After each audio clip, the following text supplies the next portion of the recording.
Hello my dear students, welcome back to our YouTube channel Tech English. Students, today I will teach you the chapter 2, The Thief's Story from the book Footprints Without Feet. In this lecture, I will give you complete explanation of the story as well as I will tell you the word meaning of the hard word. So, let's start. The story is written by the writer Ruskin Bond and he is a very famous writer in the field of children's literature in India. He was awarded Sahitya Academy Award in 1992 for the work Our Trees Still Grow in Dehra, and he was awarded a Padma Shri and Padma Bhushan also. Now let's see the theme. So when we read the story, we will know about some qualities of humankind. For example, friendship, betrayal, aspiration, trust, guilt, change, kindness, loyalty and honesty. तो ये सभी जो human qualities है, जब हम story को पढ़ेंगे तो स्टोरी के जो कैरेक्टर्स हैं उनमें हमें ये क्वालिटीज़ दिखेगी. This story is based on the fact that how love and kindness can transform even the most destructive mind of criminals and thief in this cruel world. और जब हम स्टोरी पढ़ेंगे तो हमें एक फैक्ट पता चलेगा. क्या फैक्ट है? कि लव और काइंडनेस ये दो क्वालिटीज़ ऐसी हैं जो किसी भी इंसान को चेंज कर सकती हैं, चाहे वो कितना भी क्रिमिनल क्यों ना हो. And love and spirit to forgive someone can bring big changes in someone's life. और love और किसी को forgive करने की जो क्वालिटीज़ है वो ऐसी क्वालिटीज़ हैं जो किसी की भी लाइफ में बहुत बड़ा चेंज कर सकती हैं. फॉर एग्जाम्पल, यहाँ पे एक थीफ है जो हमें अपनी स्टोरी नैरेट कर रहा है, इसीलिए इसका टाइटल है द थीफ्स स्टोरी. तो यहाँ पे थीफ अपनी स्टोरी नैरेट कर रहा है और वो क्या करता है, अनिल नाम के एक पर्सन को अप्रोच करता है, उसका कॉन्फिडेंस जीतता है और उसका जो ट्रस्ट है उसे तोड़ता भी है. लेकिन कहीं ना कहीं उस पर्सन का थीफ में इतना ज़्यादा ट्रस्ट था कि उसे बहुत ज़्यादा पश्चाताप होता है और वो वापस आ जाता है. ओके, तो जब हम इस स्टोरी को पढ़ेंगे तो हमें पता चलेगा कि सारी चीज़ें कैसे होती हैं, कैसे एक पर्सन जो कि डिसऑनेस्ट था, जो कि एक थीफ था, उसमें कैसे बदलाव आता है इतना. Okay, so let's start. I was still a thief when I met Anil, and though only 15, I was an experienced and fairly successful hand. अब यहाँ पे I कौन है? I है thief, जो कि अपनी स्टोरी नैरेट कर रहा है. तो अब ये बताता है कि जब वो अनिल से मिला तब भी वो एक थीफ था. और कितने साल का था? 15 ईयर्स का. बट उसके बावजूद वो अपने काम में बहुत ज़्यादा एक्सपीरियंस था, बहुत एक्सपर्ट था. फेयरली सक्सेसफुल हैंड मतलब बहुत एक्सपर्ट था अपने काम में. और वो काम क्या था? चोरी करने का. Anil was watching a wrestling match when I approached him.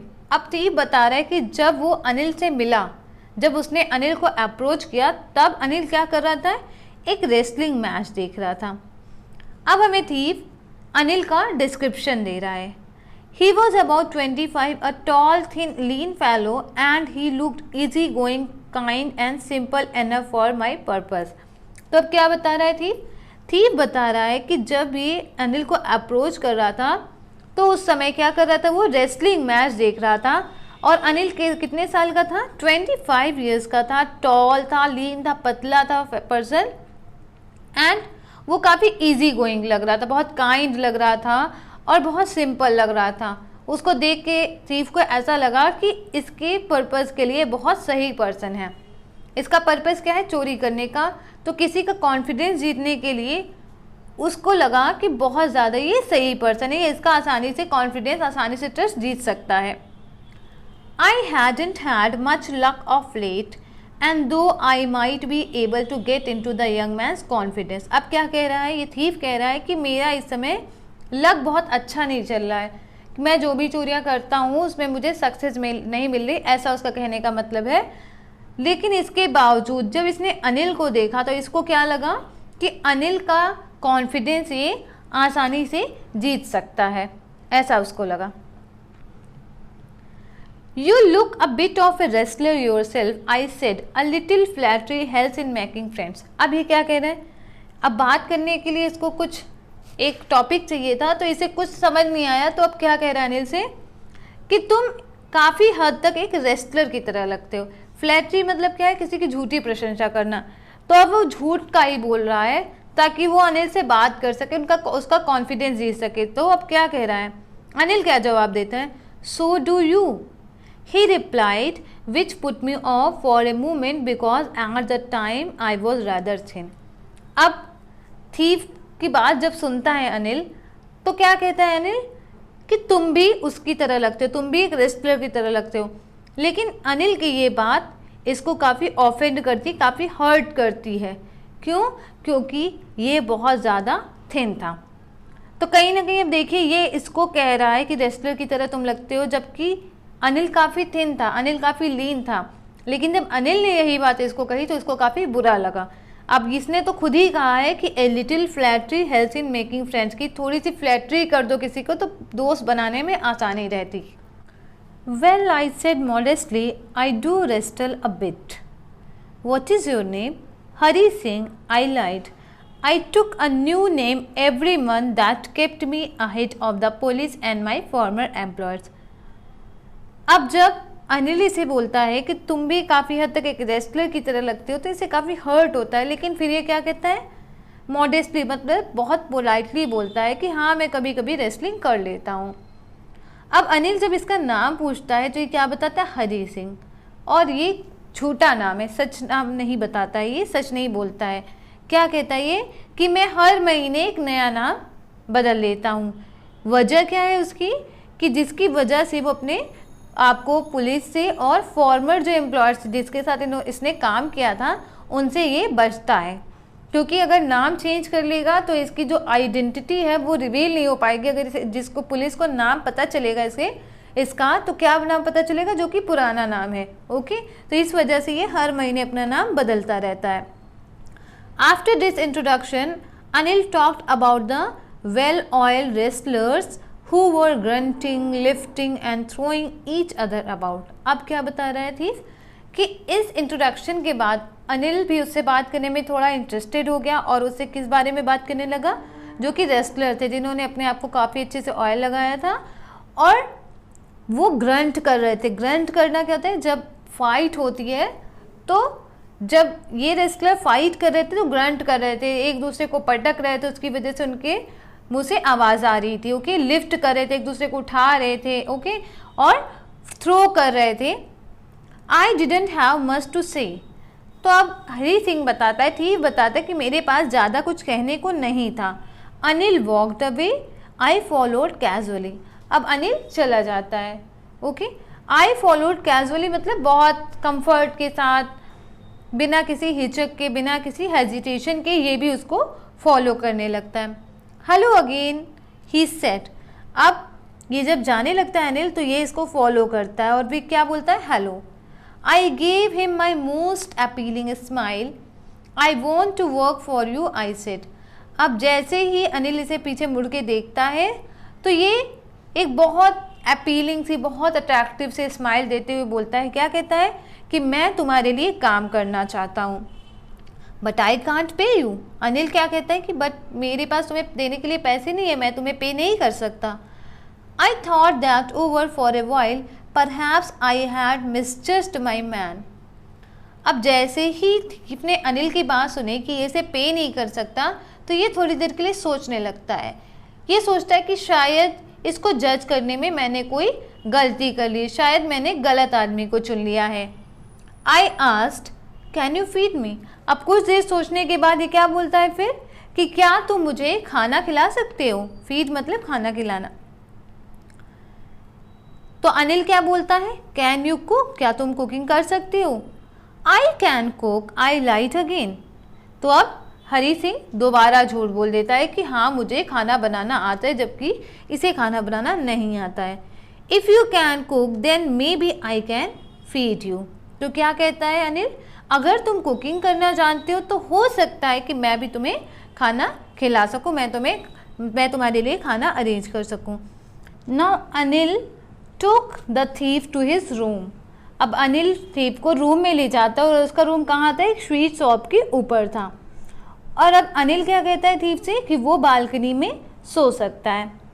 But the meal I cook that night must have been terrible because Anil gave it to a stray dog and told me to be off. लेकिन जो मैंने cooking की थी, जो मैंने खाना बनाया था, वो शायद बहुत ज़्यादा ख़राब बना था, बहुत ज़्यादा टेस्टलेस बना था, बिकॉज अनिल ने वो खाना नहीं खाया और स्ट्रीट डॉग को दे दिया और मुझे वहाँ से चले जाने के लिए बोल देता है। But I just hung around smiling in my most appealing way and he couldn't help laughing. लेकिन उसके बावजूद मैं वहाँ से नहीं गया, मैं अनिल के चारों तरफ घूमता रहा और उसे देख के मैं स्माइल करता रहा। तो अब क्या हुआ, जब अनिल ने थीफ का एटीट्यूड देखा कि थीफ अभी भी नहीं जा रहा है, स्माइल कर रहा है, तो अपने आप को वो हंसने से नहीं रोक पाता, वो भी हंसने लगता है। Later he patted me on the head and said never mind he would teach me to cook. अब थोड़ी देर बाद जब अनिल का गुस्सा शांत हो जाता है तो क्या करता है, वो थीफ के हेड पे पैट करता है, हल्के से थपथपाता है और क्या कहता है मुझसे कि बुरा मत मानो कि he would teach me to cook. क्या बोलता है अनिल कि वो थीफ को कुकिंग करना सिखाएगा। He also taught me to write my name and said he would soon teach me to write whole sentences and to add numbers. तो अब अनिल क्या क्या थीफ को सिखाता है, वो कुकिंग सिखाता है और उसे बोलता है कि वो उसको नाम भी लिखना सिखाएगा और जब वो नाम लिखना सीख जाएगा तो धीरे धीरे वो उसे एक सेंटेंसेस लिखना सिखाएगा कि एक सेंटेंस कैसे बनाया जाता है और उसके साथ साथ वो उसे नंबर्स को ऐड करना भी सिखाएगा।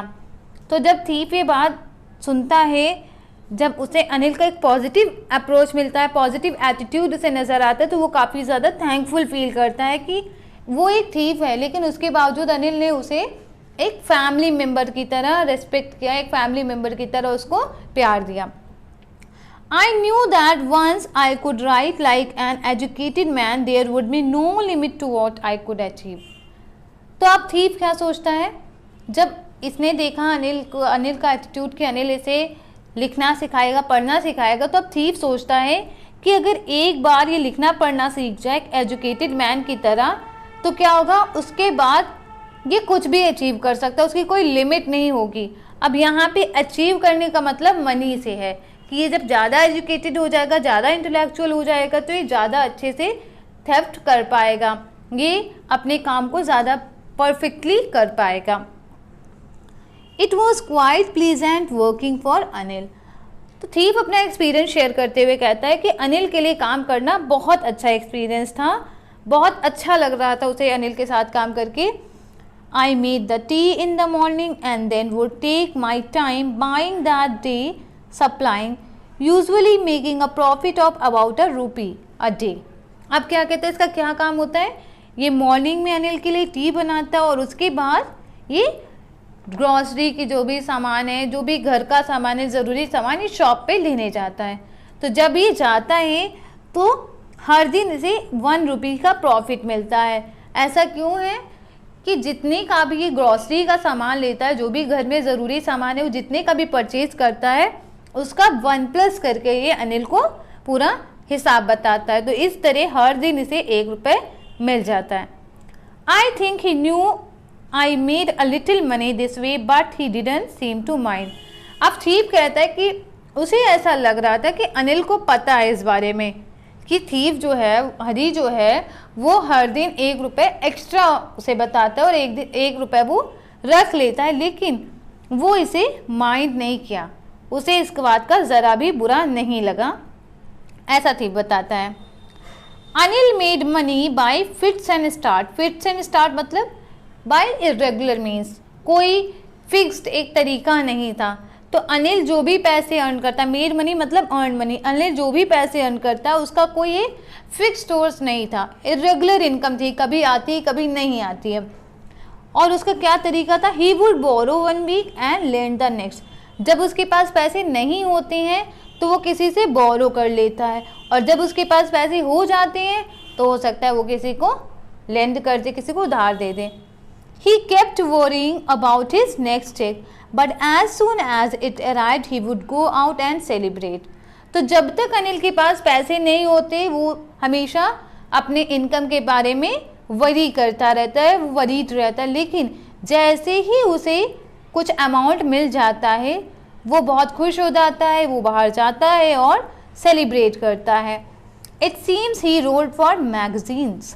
ए queer way to make a living. अब थीफ क्या कहता है, ऐसा लगता है कि अनिल शायद मैगजीन्स के लिए लिखता है और ये कहीं ना कहीं एक बहुत अजीब तरीका है। क्वियर मीन स्ट्रेंज वे है to make a living, to earn some money, ऐसा थीफ का मानना है। One evening he came home with a small bundle of notes saying he had just sold a book to a publisher। तो अब एक शाम क्या होता है, वो एक छोटे से बंडल ऑफ नोट्स के साथ आता है और थीफ को बताता है कि उसने एक बुक पब्लिशर को सेल की है। तो यहाँ पे क्वेश्चन कई बार फ्रेम होता है वेरी शॉर्ट या शॉर्ट टाइप में कि how do you know that Anil was a writer, कैसे आप जानते हैं कि अनिल एक राइटर। तो यहाँ पे आप ये लाइन को वहाँ पे मेंशन कर सकते हैं कि इस लाइन से हमें पता चलता है कि अनिल एक राइटर है, क्योंकि यहाँ पे मेंशन क्या किया गया कि he sold a book to a publisher. At night I saw him tuck the money under the mattress. So tuck means to place something safe and hidden. तो रात को मैंने क्या देखा कि अनिल उस मनी को मैट्रेस के नीचे, मैट्रेस मीन्स गद्दा, उसके नीचे वो छुपा रहा था, टक कर रहा था, सही से रख रहा था। I had been working for Anil for almost a month and apart from cheating on the shopping had not done anything in my line of work। अब थीफ क्या सोचता है ये देख के, थीफ सोचता है कि मैं लगभग 1 महीने से काम कर रहा हूँ अनिल के लिए और शॉपिंग करते वक्त जो मैं 1 रुपये की चीटिंग करता हूँ उसके अलावा मैंने अपनी लाइन वाला काम कोई नहीं किया। लाइन ऑफ वर्क मतलब जो इसका काम है, जो चोरी का काम है, तो इस फील्ड में इसने कोई भी काम नहीं किया है। I had every opportunity for doing so. मेरे पास हर एक अपॉर्चुनिटी थी, मेरे पास बहुत सारे मौके थे कि मैं चोरी कर सकता था, लेकिन मैंने चोरी नहीं की। अनिल हैड गिवन मी अ की टू द डोर, और इवन अनिल ने मुझे घर के डोर की की भी दी थी। And I could come and go as I please. तो मैं जब भी मेरा मन चाहे मैं घर आ सकता था, मैं घर से बाहर जा सकता था। तो मेरे पास चोरी के बहुत सारे मौके थे, लेकिन मैंने चोरी नहीं की। उसकी वजह क्या थी? He was the most trusting person I have ever met. तो इसका वजह ये था कि अनिल, अब तक मैं जिन भी लोगों से मिला हूँ, अनिल उसमें सबसे ज़्यादा ट्रस्टिंग पर्सन था। एक ऐसा पर्सन था जो बहुत सिंपल था, बहुत इजी गोइंग था और मुझ पे बहुत ज़्यादा ट्रस्ट भी करता था, इसलिए मैं चोरी नहीं कर पा रहा था। And that's why it was so difficult to rob him. और यही वजह थी कि उसको रॉब करना, उसके घर चोरी करना मेरे लिए बहुत डिफ़िकल्ट था, क्योंकि वो मुझ पे बहुत ज़्यादा ट्रस्ट करता था। अब यहाँ पे थीफ हमें अपना एक्सपीरियंस बता रहा है, अपनी फीलिंग शेयर कर रहा है।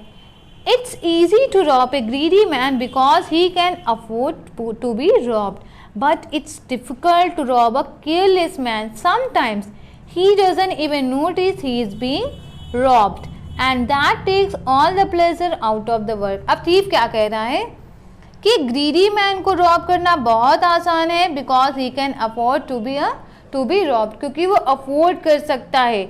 मतलब अगर आप किसी ग्रीडी मैन को रॉब कर रहे हो तो वो बहुत ज़्यादा परेशान होगा और कहीं ना कहीं उसे रॉब करना बहुत ज़्यादा अच्छा लगता है, बहुत ज़्यादा अच्छा एक्सपीरियंस होता है, वो बहुत अच्छी फीलिंग होती है जब हम किसी ग्रीडी मैन को रॉब करें। लेकिन किसी केयरलेस पर्सन को रॉब करना बहुत मुश्किल काम है। उसका वजह ये है कि अगर आप ग्रीडी मैन को रॉब करते तो वो बहुत ज़्यादा झटपटाता है, बहुत परेशान होता है, लेकिन अगर आप किसी केयरलेस मैन को रॉब करो तो वो कई बार तो नोटिस भी नहीं करता कि उसको रॉब किया गया है। और यही वजह है कि काम करने का जो सारा प्लेजर है वो ख़त्म हो जाता है। Well it's time I did some real work, I told myself, I am out of practice. तो अब थीफ क्या बताता है कि वो अपने आप को कन्विंस करता है, अपने आप को समझाता है कि अब समय आ गया है कि मैं कुछ रियल वर्क करूँ, मैं जो काम करने आया हूँ वो मैं करूँ।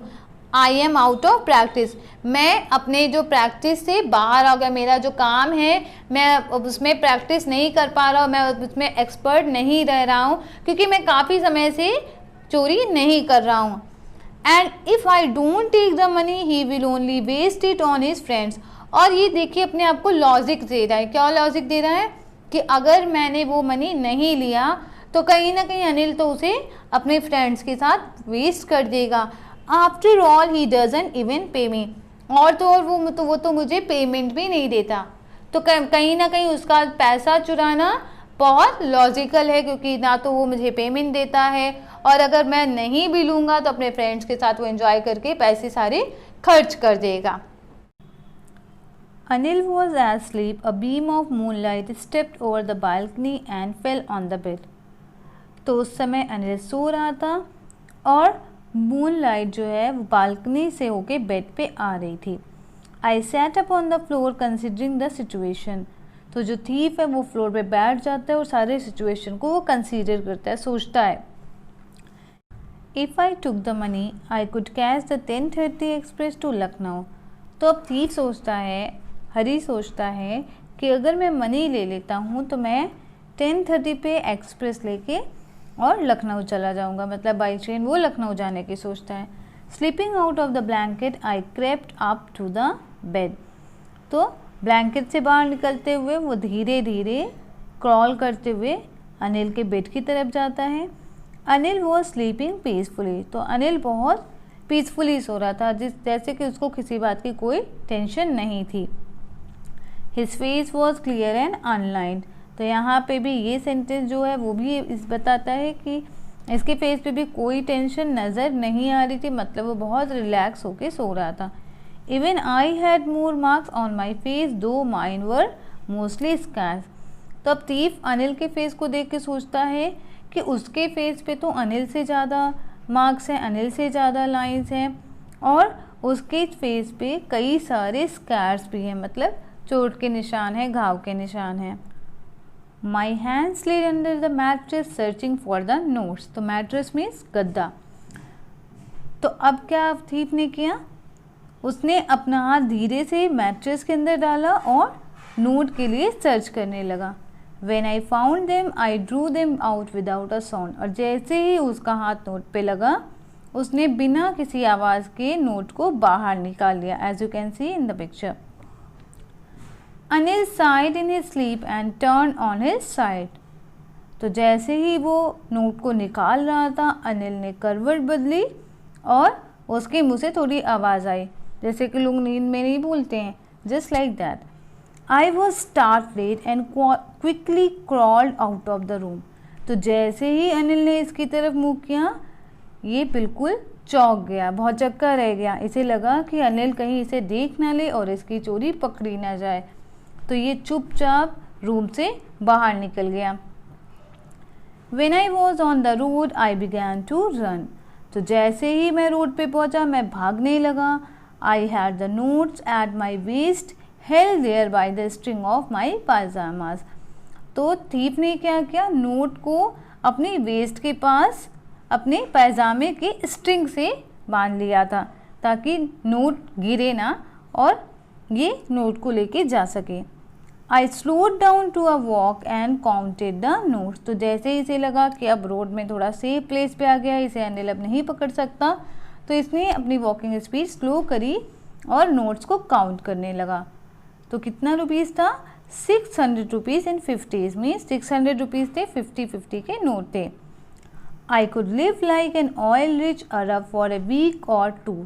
तो अब थीफ सोचने लगा कि इतने सारे मनी में मैं लगभग 1 वीक या 2 वीक तक एक ऑयल रिच अरब की तरह तो जी सकता हूँ।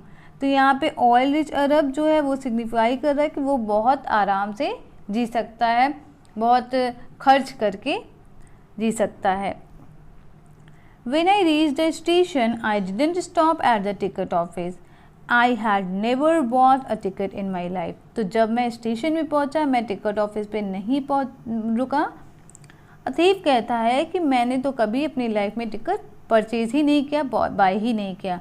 But dash straight to the platform. Dash straight मतलब मैं प्लेटफॉर्म की तरफ भागा, स्ट्रेट मतलब सीधा एकदम भागा। The Lucknow express was just moving out. तो ये भागा तो इसने क्या देखा, लखनऊ एक्सप्रेस जो है वो प्लेटफॉर्म पे आ चुकी थी और वो मूव कर रही थी। The train had still to pick up speed and I should have been able to jump into one of the carriages। तो अब क्या कह रहे थे कि जब वो पहुंचा प्लेटफॉर्म पे तो उसने देखा कि ट्रेन जो है वो चलना स्टार्ट कर दी थी और ट्रेन जो है स्पीड पकड़ने ही वाली थी। तो अगर ये चाहता तो ये वन ऑफ द कंपार्टमेंट में जंप करके जा सकता था। बट आई हेजिटेटेड, हेजिटेटेड मतलब हिचकिचाना। For some reason I can't explain and I lost the chance to get away. तब थीफ कहता है कि पता नहीं क्या ऐसा रीज़न है, मुझे क्या हुआ मुझे नहीं समझ में आ रहा, लेकिन मैं ट्रेन के किसी भी कंपार्टमेंट में जंप करके नहीं चढ़ सका। मैं इस बात को एक्सप्लेन नहीं कर पा रहा कि मेरे साथ क्या हुआ, लेकिन मैं नहीं चढ़ पाया और मैंने यहाँ से निकलने का चांस जो है वो खो दिया। When the train had gone, I found myself standing alone on the deserted platform. Deserted मतलब जहाँ पे कोई ना हो। तो जब ट्रेन चली गई तो मैंने देखा कि मैं पूरे प्लेटफॉर्म में अकेला खड़ा हूँ और वहाँ पे और कोई नहीं है। I had no idea where to spend the night. और मुझे कोई आइडिया नहीं था कि मैं पूरी रात कहाँ गुजारूँ। I had no friends, believing that friends were more trouble than help. और मेरी कोई फ्रेंड भी नहीं थी, क्योंकि मेरा ऐसा मानना है कि फ्रेंड जो है वो हेल्प करने की बजाय परेशानी ज़्यादा क्रिएट करते हैं। तो ये आप थीफ के कैरेक्टर में अगर क्वेश्चन पूछा जाए तो आप यहाँ पे हरी सिंह के कैरेक्टर में ये लाइन भी लिख सकते हैं कि इसका क्या मानना है। And I didn't want to make anyone curious by staying at one of the small hotels near the station. और मैं ये भी नहीं चाहता था कि अगर मैं किसी स्टेशन के पास वाले होटल में रुकूँ तो हो सकता है लोग इंक्वायरी करें, क्यूरियस हों, पूछताछ करें। तो मैं ये भी नहीं चाहता था कि कोई मेरे बारे में पूछताछ करे। The only person I knew really very well was the man I had robbed. अब हरी सिंह के मन में एक बात आती है, कहीं ना कहीं उसे इस बात का पश्चाताप हो रहा है, इसीलिए वो नहीं गया और उसे बहुत ज़्यादा गिल्ट फील हो रहा है। अब कह रहा है कि केवल एक ही पर्सन को मैं बहुत अच्छी तरह जानता हूँ और वो पर्सन वही है जिसका मैंने मनी चुरा लिया है। Leaving the station, I walked slowly through the बाज़ार। तो स्टेशन छोड़ के मैं धीरे धीरे बाज़ार की तरफ जाने लगा। अब यहाँ पे इसकी वॉकिंग स्पीड स्लो हो गई।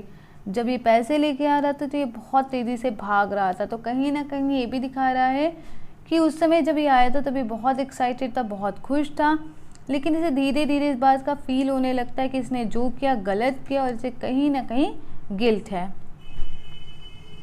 In my short career as a thief, I had made a study of men's faces when they had lost their goods. तो अब थीफ क्या कह रहा है कि अपने थेफ्ट के शॉर्ट करियर में, अपनी चोरी के शॉर्ट करियर में इसने लोगों की फेस स्टडी बहुत अच्छे से करी है कि जब वो अपना गुड्स खोते हैं, जब उनका जो भी पोजीशन है वो खो जाता है, वो चला जाता है, तो लोगों की क्या रिएक्शन होती है। The greedy man showed fear, the rich man showed anger, the poor man showed acceptance. तो ये भी लाइन आप हरी सिंह के कैरेक्टर में लिख सकते हैं कि यहाँ पे इसका साइकोलॉजी जो है वो बहुत अच्छा है, इसने फेस स्टडी करी है लोगों की। तो यहाँ पे ये बहुत इम्पोर्टेंट पॉइंट है। तो इसका क्या कहना है कि ग्रीडी मैन का अगर कोई पैसा ले ले, ग्रीडी मैन का कोई नुकसान हो जाए तो उसका रिएक्शन क्या होता है, वो बहुत डर जाता है, फियर वाला रिएक्शन होता है। रिच मैन का कोई नुकसान हो तो उसको गुस्सा आता है, लेकिन अगर पुअर मैन का कोई नुकसान हो, पुअर मैन का कोई लॉस हो तो वो उसे एक्सेप्ट करता है, वो ना तो डरता है ना वो गुस्सा दिखाता है। But I knew that Anil's face when he discovered the theft would show only a touch of sadness. लेकिन थीफ क्या कहता है कि मुझे बहुत अच्छी तरह पता है कि अनिल की क्या रिएक्शन होगी जब उसे पता चलेगा कि मैंने उसका मनी चोरी कर लिया है। तो उसकी क्या रिएक्शन होगी, उसके चेहरे पे एक सैडनेस की फीलिंग आएगी, एक सैडनेस की रिएक्शन आएगी उसके चेहरे पे। और ये सैडनेस क्यों है, not for the loss of money but for the loss of trust. तो ये जो सैडनेस उसके चेहरे पे आएगी वो मनी के लॉस के कारण नहीं आएगी, बल्कि उसका ट्रस्ट जो है वो टूट जाएगा, इस कारण आएगी। यहाँ पे एक लाइन भी लिखा है, trust takes year to build, seconds to break and forever to repair. कि ट्रस्ट को बनने में सालों लगते हैं और 1 सेकेंड काफ़ी होता है ट्रस्ट को टूटने में, और उसे दोबारा से बनाने में शायद पूरी लाइफ लग जाती है। तो यही बात थीफ के मन में भी आ रही थी, इसलिए वो काफ़ी ज़्यादा परेशान था। उसे समझ नहीं आ रहा था कि वो अब क्या करे, कहाँ जाए। I found myself in the maidan and sat down on a bench. तो ये बाज़ार से होके जब आता है तो एक उसे मैदान मिलता है और वहाँ पे ये बेंच पे बैठ जाता है और सोचने लगता है कि अब क्या किया जाए। The night was chilly, it was early November and a light drizzle added to my discomfort. तो उस समय कौन सा मन चल रहा था? अर्ली नवंबर, जो कि ठंड का महीना है, काफ़ी ज़्यादा चिली वेदर था, बहुत ज़्यादा ठंड थी। और तभी अचानक से बारिश भी होने लगती। ड्रिजल मतलब बूंदाबांदी, थोड़ी सी बूंदाबांदी भी होने लगती, जिसकी वजह से हरी सिंह जो है वो बहुत ज़्यादा अनकंफर्टेबल फील करने लगता है, क्योंकि इसे काफ़ी ज़्यादा ठंड लगने लगती है। Soon it was raining quite heavily, और थोड़ी देर में ही बारिश होने लगती है और काफ़ी तेज़ बारिश होने लगती है। My shirt and pyjama stuck to my skin and a cold wind blew the rain across my face. तो बारिश होती है तो उसके कारण इसके जो क्लोथ्स हैं वो इसके स्किन से स्टिक हो जाते हैं, चिपक जाते हैं। और इसकी बात क्या होता है, बारिश के कारण काफ़ी ज़्यादा ठंडी हवा चल रही थी और जिसके कारण इसके फेस पे बारिश का पानी आ रहा था। I went back to the bazaar and sat down in the shelter of the clock tower. तो अब ये क्या करता है, बारिश से बचने के लिए ये बाज़ार चला जाता है, बाज़ार वापस जाता है और क्या करता है, वहाँ पे क्लॉक टावर के शेल्टर में बैठ जाता है।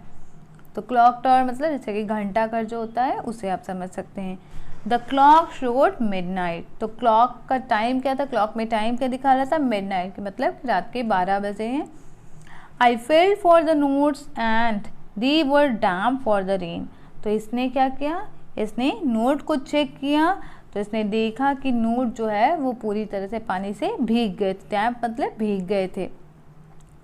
Anil's money in the morning he would probably have given me 2 or 3 rupees to go to the cinema, but now I had it all. तब थीफ सोचने लगता है कि अगर ये अनिल के पास होता तो नेक्स्ट डे अनिल क्या करता। अगर इसने पैसे ना चोरी किए होते तो हो सकता है कि अगली सुबह अनिल इसे 2 और 3 रुपीज़ देता ताकि ये सिनेमा जा सके। लेकिन अब तो ऐसा नहीं होगा क्योंकि इसके पास सारे मनी है, सारा पैसा इसके पास है। आई couldn't cook his meals, run to the बाज़ार और learn to write whole sentences anymore. तब थीफ सोचने लगता है कि उसने क्या खो दिया। वो कहता है कि अब मैं अनिल के लिए खाना नहीं बना सकता, ना मैं बाज़ार जा सकता हूँ और ना मैं अब सेंटेंसेस लिख सकता हूँ, क्योंकि अब तो मैंने अनिल का ट्रस्ट तोड़ दिया है, तो मैं अब ये काम नहीं कर पाऊँगा। मैं अनिल के साथ अब कैसे रहूँगा। I had forgotten about them in the excitement of the theft.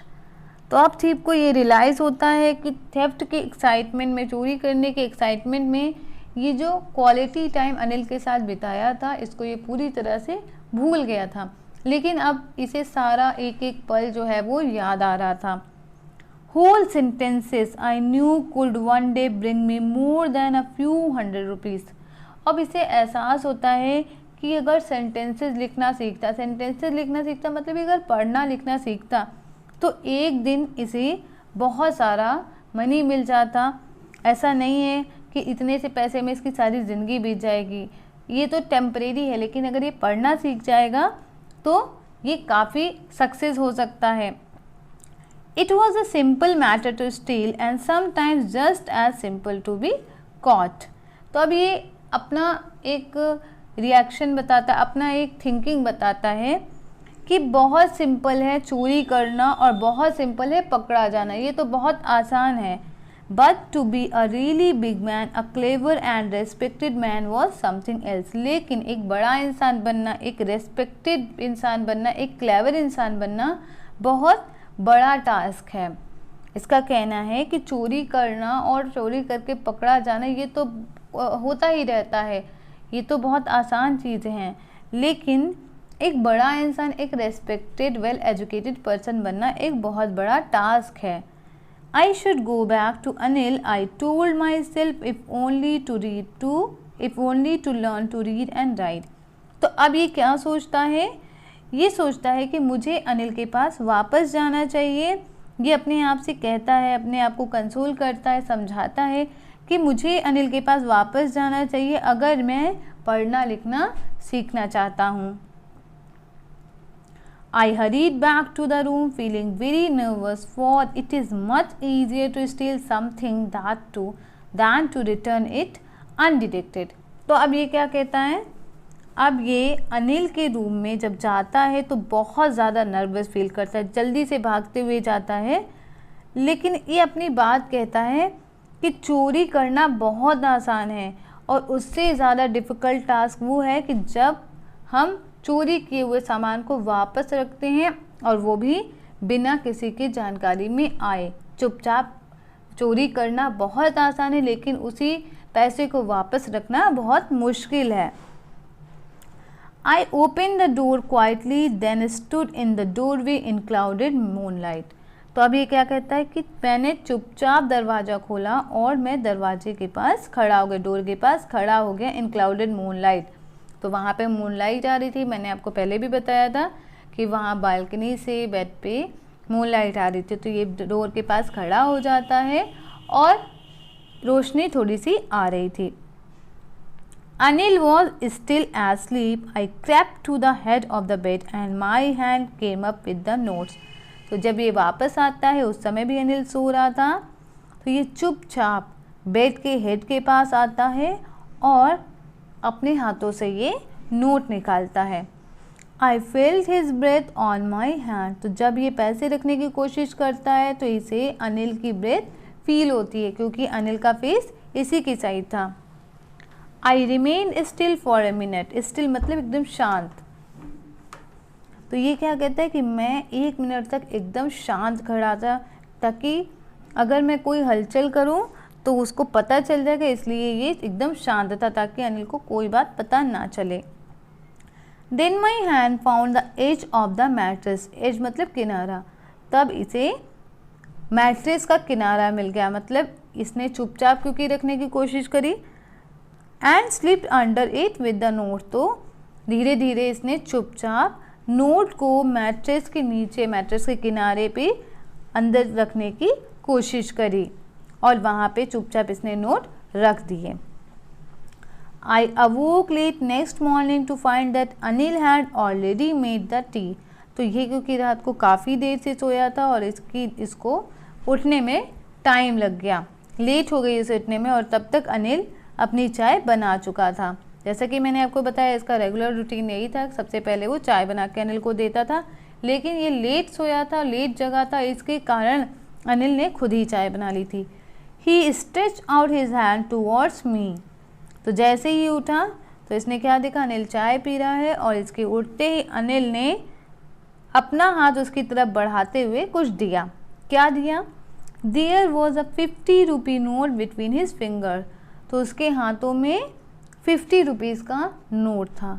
My heart सैंग। My heart सैंग मतलब वो एकदम घबरा गया, उसका दिल एकदम बैठ गया कि कहीं ऐसा तो नहीं कि अनिल को पता चल गया है लास्ट नाइट क्या हुआ था। I thought I had been discovered. तो थीफ को क्या लगा कि उसकी चोरी पकड़ी गई। I made some money yesterday, he explain, now you will be paid regularly. तो अब क्या कहता है थीफ कि कल मैंने कुछ पैसे अर्न किए थे। मेड सम मनी मतलब मैंने अर्न किए थे, यहाँ पे मेड मतलब अर्न। तो अब अनिल कहता है कि मैंने कल कुछ मनी अर्न किया था, तो अब तुम्हें मैं रेगुलरली पे करूँगा। My spirit rose. My spirit रोज मतलब ये बहुत खुश हो गया। But when I took the note I saw it was still wet from the night's rain. लेकिन जब इसने नोट लिया तो इसने क्या देखा कि नोट अभी भी रात की बारिश के कारण गीला था। Today we will start writing sentences. तो now what did Anil say to हरी? अनिल ने कहा कि आज हम सेंटेंसेस लिखना स्टार्ट करेंगे। He knew but neither his lips nor his eyes showed anything. तो अब हरी क्या कहते, उसे रियलाइज़ हो गया कि कहीं ना कहीं अनिल को ये बात पता है कि कल रात क्या हुआ था, लेकिन उसके ना तो फेशियल गेस्चर से, ना उसकी बातों से, ना उसके आइज़ के रिएक्शन से कहीं ऐसा लग रहा था कि उसे कुछ पता है, उसने कुछ भी एक्सप्रेस नहीं किया। I smiled at Anil in my most appealing way. तो अब क्या कहता है, ये कहीं ना कहीं अनिल की रिएक्शन देख के, अनिल का पॉजिटिव रिस्पॉन्स देख के बहुत खुश था और इसके चेहरे पे एक स्माइल आ जाती है। And the smile came by itself without any effort. लेकिन अब की वाली जो स्माइल थी वो रियल थी, वो ऑनेस्ट थी, इसको बिल्कुल एफर्ट लगाना नहीं पड़ा स्माइल करने के लिए। इसके पहले जब जब इसने स्माइल किया वो इसलिए किया ताकि वो अनिल का कॉन्फिडेंस जीत सके, अनिल का ट्रस्ट जीत सके और फिर मौका मिलने पे चोरी कर सके। लेकिन अब इसमें काफ़ी बड़ा बदलाव आ गया था। वो किस वजह से? अनिल की अच्छाई के कारण, अनिल के ट्रस्ट के कारण। So this was all about the story. I hope that you really like the story. Let's see the message of the story. So this story gives a message that the best way to get rich is by good, honest and hard work.